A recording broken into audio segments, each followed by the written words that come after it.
All right, let's move on. So I broke down the course for you before. I just want you to be aware that every week when you sign in, you will be directed to that week's relevant material. Now, the way this is going to break down, as I explained on the syllabus, is all the material you need to complete for that given week will be made available Monday evening, and you will have until the following Monday, 11:59 p.m. to complete all of that week's assignments. That's a full 7 days. Do not procrastinate. Do not email me Tuesday morning or Monday evening telling me your internet shut down and you started it late. Start everything early. Get it all done and you don't have to worry about it. All right, so let's go ahead and talk about what is going to appear on your weekly modules for this class. You are going to have lectures and you're going to have reading assignments.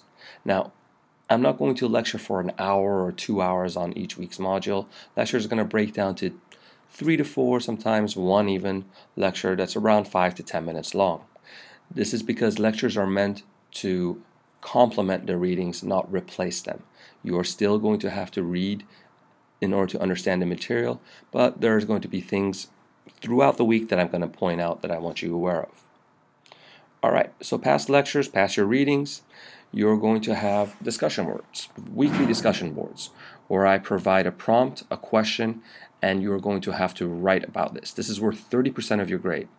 Now, in order to get full credit for a discussion board, you need to have an original post and 2 replies to one of your classmates. Now, these posts, I say keep it detailed, keep it clean. These original posts, I want some effort put into them. I want some research done. It's not going to be 1 or 2 sentences. It's not going to be you sit down for 5 minutes and type it out and get it done.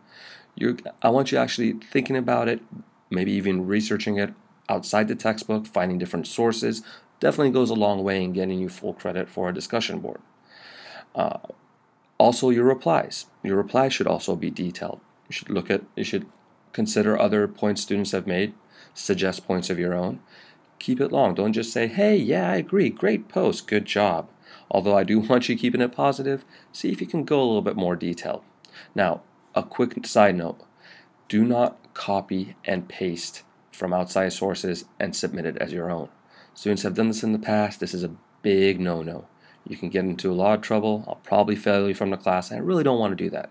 I really want all of you guys to do really well. So keep it in your own words. Even if you are finding other sources, make sure you're citing them, and you should be fine. All right.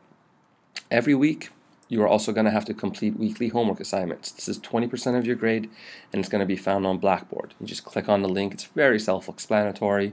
It's going to be usually multiple choice. Sometimes there's going to be many video clips you're going to watch and answer questions on. And you get it done, you submit it, you'll be all set. Now, as well as weekly homework assignments, you're going to have weekly smart work quizzes. This is also worth 20% of your grade. Not much different from homework assignments as far as the weight is concerned.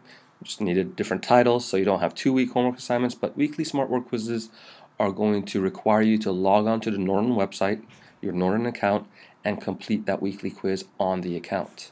So when you're doing this, the weekly smart work quizzes are going to be a little bit more interactive. You're going to do drag and drop. You're going to maybe watch different people lecturing and be able to answer questions. So once again, you're going to have to log on to your Norton account. And as I explained before, this Smart Work account is going to be included in the Immediate Access program. All right, exams. Exams, there are going to be 3 exams throughout this class, each worth 5% of your grade, making a total of 15% of your grade. I say here, make sure you're ready. And the reason for this is you're going to have about an hour and a half, exactly an hour and a half to do an exam once you start it. Once the counter starts, you will have to finish your exam within that hour and a half time. That means if your internet suddenly goes out, or you spill something on your computer, or you can't complete it, you will not be able to complete the exam, and you will get the points for the questions you did complete. So make sure everything is ready to go before you start your exams. All right, research paper. This is going to be a 3 to 4 page paper you're going to submit. I'm going to talk to you in a lot more detail about this paper, so I'm not going to spend too much time on it here, but that it's fun. I'm not being sarcastic when I say so much fun. I'm going to give you a broad topic. You're going to get to look into a topic you're interested in that's related to excuse me, that's related to biological anthropology. You're going to get to research it. You're going to get to find out more about it, and it's going to be a really, really good time. All right, let's end this part.